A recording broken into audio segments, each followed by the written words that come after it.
వినతి పత్రాలు ఇస్తున్నారు, ధర్నాలు చేస్తున్నారు. ఇదేంటండి అని అడిగితే ఆమెని ఆన్సర్ చెప్పి ఇంకో మాట ఏమన్నది అంటే, మనది నక్సల్ ఫ్రీ స్టేట్ అంటే ఇప్పుడు సార్కు థ్రెట్ ఏమీ లేదు అందుకే తగ్గించిండ్రు అన్నది. నేను అడిగాను, మేడం వాళ్ళు ఏమైనా అఫీషియల్గా డిక్లేర్ చేశారా, మేము ఇక మొత్తం వాడు అంటే మేము సాయుధ పోరాటాన్ని విరమించినాం, అసలు భవిష్యత్తులో సాయుధ పోరాటం ఏం చెయ్యము, గతంలో టార్గెట్స్ ఉన్నటువంటి ఆఫీసర్స్ను అసలు మేము ఏం అనము అని మనం చెప్పిండ్రా మేడం అంటే, నా పక్కన ఇద్దరు భయపడతారు మేడం ఇష్టం మమ్మల్ని. కానీ మేడం ఒక మాట అన్నది, అమిత్ షా గారు డిక్లేర్ చేశారండి, వాళ్ళు అమిత్ షా గారు డిక్లేర్ చేశారు అని అంటే ఆయన హోమ్ మినిస్టర్ ఆఫ్ ఇండియా భారత ప్రభుత్వం డిక్లేర్ చేసినట్లు కాబట్టి అది నక్సల్ ఫ్రీ స్టేట్ అవుతుంది. ఆటోమేటిక్ గా గతంలో పెట్టున్నా సరే ఆ భద్రత కానీ కానీ వెపన్స్ అని కూడా తగ్గిస్తారు, అందులో భాగంగానే వారికి కూడా తగ్గిస్తున్నాం తప్ప వేరే కారణం లేదు. అయినా సరే మీరు వినతి పత్రం ఇవ్వడానికి వచ్చింది కాబట్టి తీసుకుంటామని చెప్పేసి వారు చాలా గొప్పగా సార్ గురించి మాట్లాడుతూ ఈ డిబేట్ కాలకు అవకాశం ఇచ్చింది. అంటే సార్ పట్ల ఉన్నటువంటి ఆఫీసర్స్ ఒక ప్రత్యేక కన్సర్న్ నేను చెప్పి ప్రయత్నం చేస్తాను. అది సార్ అంటే కలెక్టర్ గారిని కూడా కలిసాం, మరుసటి కలెక్టర్ గారికి సేమ్ రిప్రజెంటేషన్ చేశాను. నన్ను అడిగారు, ఏమంటే నువ్వు గవర్నమెంట్ టీచరు కదా, నిన్న ఎస్పీ గారికి లెటర్ ఇచ్చినావు, ఈ రోజు స్వయాన కలెక్టర్కే లెటర్ ఇస్తున్నావు, భద్రత తగ్గించమంటున్నావు, ఆయన ఒక పార్టీకి ప్రధాన కార్యదర్శి, మరి నీకేం ఇబ్బంది లేదా అన్నాడు.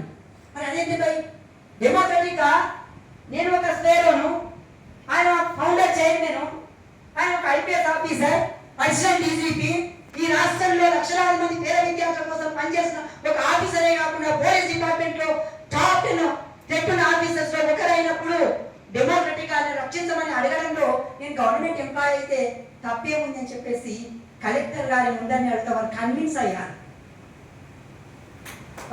అయ్యారు.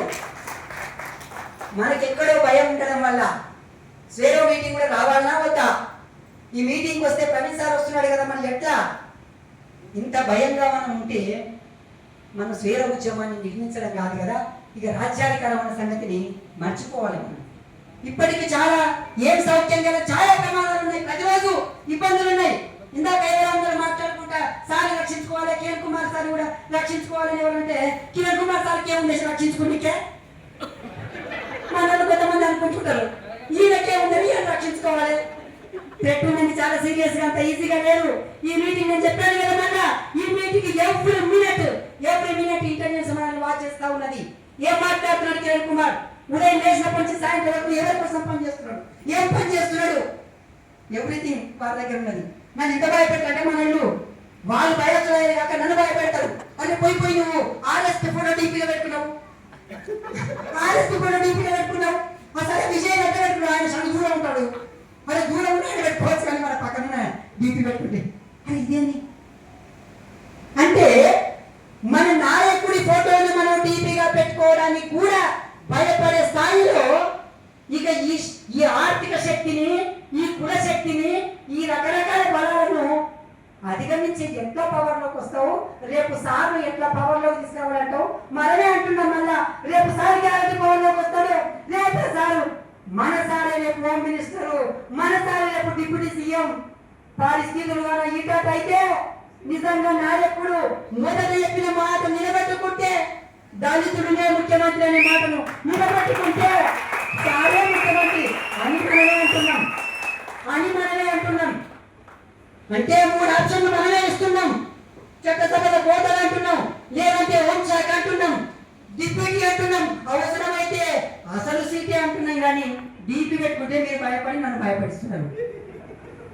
నేను చాలా ఓపెన్ చెప్తున్నా, గతంలో చెప్పిన సార్ అని కాదు, నేను చాలా టార్గెటెడ్ గా నేను ఒక పీరియడ్ అనుకున్నా, 25 years ఇస్ మై సర్వీస్ అనుకున్నా.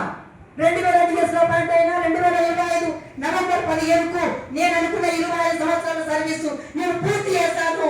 నా జీతం 1,10,000 రూపాయలు. ఈ రోజు రిజైన్ చేస్తే నాకు 60,000 రూపాయల పెన్షన్ వస్తుంది. నేను తిరిగి స్వేరాయిజాన్ని మళ్ళీ పునరుచ్చిపోయేయాలని చెప్పి గత నెలలో నిర్ణయం తీసుకున్న రోజే నేను అనుకున్నా నా జీతం 60,000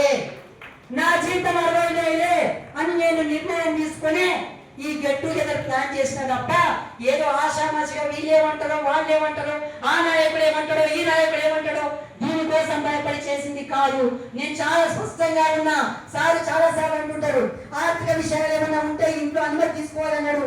అవును సార్, చెప్పిన మానవ సార్ నా ఉద్యోగానికి రాజీనామా చేసే అవకాశం నాకు రాదు, కానీ తీసేస్తారేదో రోజు పిల్లలను చదివించే బాధ్యత మాత్రం నీదే. నా జీతం 60,000 అని నేను మా ఆవిడతో అనుమతి తీసుకున్నా సార్. తీసుకున్నాకనే మీకు చెప్తున్నా, మరి అంత లేదంటే మా వాళ్ళు కూడా ఆడుకుంటారు. కాబట్టి త్యాగాలకు సిద్ధపడకుండా, త్యాగాలంటే నేను మళ్ళీ ఇదేం మాట్లాడను, ఈ కాలం మాట్లాడేంత కాదు. ఇప్పుడు రాజకీయాలు చాలా అప్డేట్ అయినాయి. మనం ఇంకా ఇక్కడ మొదలుపెట్టి ఆ సంతు రామదాస్ దగ్గర మొదలుపెట్టి ఎస్ఆర్ శంకర్ అక్కడ స్టోరీ చెప్పుకుంటా వస్తే రాజ్యాధికారం రాదు brother. I'm very sorry. We respect them a lot, but nowadays politics ఎట్లా ఉన్నావు అట్లా చేయకపోతే ఎందుకు సారు సింపుల్ గా ఓడిపోయింది తెలుసా? అసలు భారతదేశంలోనే పార్టీ ఆఫీసర్లో ప్రజ్ఞావంతుల్లో ఒకరైనటువంటి ఆర్ఎస్పీ సారు అక్కడ ఎందుకు ఓడిపోయాడంటే, సారు కూడా ఆ రోజు రాజకీయాల్లో కొత్త ఎట్ట పవర్ పాలిటిక్స్ ఆ రోజు సార్ అర్థమై ఉంటే ఈ రోజు సార్ చట్టసభలో ఉండేవాడు. కానీ ఈ రోజు సారు పింపాయింట్ అయిపోయింది. ఏ ఒక్క ఛాన్స్ కూడా సార్ మిస్ చేయరు. మనం కూడా చేసుకోవడానికి సిద్ధంగా లేవు. ఎందుకంటే నాకు కూడా ఎంతో కొంత ఎక్స్పీరియన్స్ వచ్చింది. పార్లమెంట్ ఎలక్షన్ లో సార్ కోసం 45 రోజులు సెలవు పెట్టి పని చేసినప్పుడు తెలియక చాలా అమాయకంగా ఫోన్లు మాట్లాడి, చాలా అమాయకంగా 5 రూపాయలు 10 రూపాయలు ఎవరికో ఇస్తుంటే అన్ని రికార్డులు చేసి పెట్టి ఇంత ఫైల్ తయారు చేసి కలెక్టర్కి ఇచ్చారు. అరే ఇంత అమాయకమైన రాజకీయాలు చేసేదని అప్పుడు అర్థమైంది. ఇక తప్పులు నేను కూడా చేయబోను.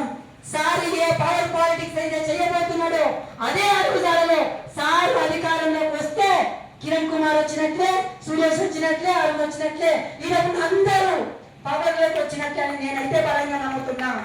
సార్ అధికారంలోకి తీసుకురావడం కోసం సార్ ఏ ఆదేశం ఇచ్చినా, నువ్వు వనపత్ర పనిచేయి కిరణ్, నువ్వు లేదు వెళ్ళి పాండ్యంలో పనిచేయి, కొల్లాపులో పనిచేయి, పొద్దు నువ్వు పెట్టేసి ములుగు జిల్లాలో గ్రామంలో పనిచేయాలి చెప్తే పనిచేయడానికి నేను సిద్ధంగా ఉంటాను చెప్పేసి ఇక్కడే మీకు హామీ ఇస్తున్నా సార్. ఖచ్చితంగా ఈ సీరియస్ సంకల్పంతోనే ఈ శ్రేయస్ గెట్ టుగెదర్ ఈ రోజు ఏర్పాటు చేసుకున్నాం. అందుకోసమే మహిళా ప్రాతినిధ్యం లేకుండా పవర్లోకి రావడం సాధ్యం కాదనే ఉద్దేశంతోనే మొదటి ప్రయత్నంలోనే 15 మంది మహిళలను ఈ మీటింగ్ లో మనం కూర్చోబెట్టగలిగాం, ఉద్యోగులను. రేపు రాబోయే రోజులలో నా రిక్వెస్ట్ ఏమిటంటే బోర వెంకట్ గారికి, వీరస్వామి గారికి, మా ఆంజనేయ సార్కు, ఇంకొక వచ్చినటువంటి 5 జిల్లాల నుంచి వచ్చినటువంటి ప్రతినిధులకు నా రిక్వెస్ట్, దయచేసి మీ జిల్లాలలో ఈ ప్రయత్నం చేయండి. పిలిస్తే రావడానికి స్వరం సిద్ధంగా ఉన్నారు, పిలిస్తే రావడానికి విషయం ఉన్నాడు, పిలిస్తే రావడానికి సిద్ధంగా ఉన్నారు. పిలవడమే మన పని. కొంచెం సమయం కేటాయిద్దాం, పిలుద్దాం, కలుపుదాం. సార్ అధికారంలోకి వచ్చే వరకు ఈ ప్రయత్నాన్ని కొనసాగిద్దామని చెప్పేసి మీ అందరితో హామీ ఇస్తూ, మాట్లాడడానికి అనేక విషయాలు ఉన్న సమయం లేని దృష్ట్యా ఈ కొన్ని అంశాలను మీతో పంచుకుంటూ ఈ కార్యక్రమాన్ని గత వారం రోజులుగా చాలా సీరియస్ గా మీ భుజాల మీద వేసుకొని పని చేసినటువంటి ప్రత్యక్షంగా పరోక్షంగా కేవలం కోర్ టీం డబ్బులు ఇచ్చినలే కాదు, చాలా సీనియర్ ఫేరోస్ ఉన్నారు. మా నాగరాజు గారు మాట్లాడుతూ ఒక మంచి మాట చెప్పారు. మీరు ఇక్కడ చెప్పారు కానీ నేను 100 మీటింగ్లలో చెప్పాను, ఎక్కడో వేరే జిల్లాలో చెప్పాను.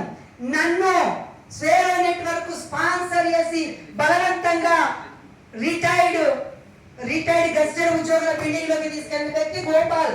ఆయన నన్ను తీసుకెళ్లి జిల్లా అధ్యక్షుడు చేసాడు. నన్ను తీసుకెళ్లిన వ్యక్తిలో ఉన్నారు. కానీ నేను రాష్ట్రం దాకా వెళ్ళాను, స్టేట్ ప్రెసిడెంట్ అయ్యాను, చీఫ్ కలెక్టర్ అయ్యాను, తిరిగి మళ్ళీ ఇక్కడ వచ్చి పనిచేస్తా ఉన్నాను. కాబట్టి ఎక్కడ ఒక దగ్గర ఒక మనిషిలో ప్రతిభ ఉందని గుర్తించగలిగి తనను ఉద్యమంలోకి తీసుకురాగలిగితే మనం కొంచెం ప్యాసివ్ అయినా వాళ్ళ ఉద్యమాన్ని నడుపుతారు. అటువంటి వాళ్ళని గుర్తించడమే ఇప్పుడు మనం చేయాల్సినటువంటి పని అని చెప్పేసి మీ అందరికీ గుర్తు చేస్తూ మరొకసారి ఈ కార్యక్రమానికి చేసిన మీ అందరికీ మనస్ఫూర్తిగా ఆత్మీయ అభినందనలు తెలియజేస్తూ థ్యాంక్ యూ వెరీ మచ్. జై భీమ్, జై శ్రీరో, జై భారత్, జై ఆర్ఎస్పీ. Thank you sir. బాగా చూస్తుంటే ఈ స్పీచ్ తర్వాత సార్ కూడా జాబ్ రిజైన్ చేసినట్టున్నాడు. మేము ఇచ్చిపోయాడు కదా కొల్లాపూర్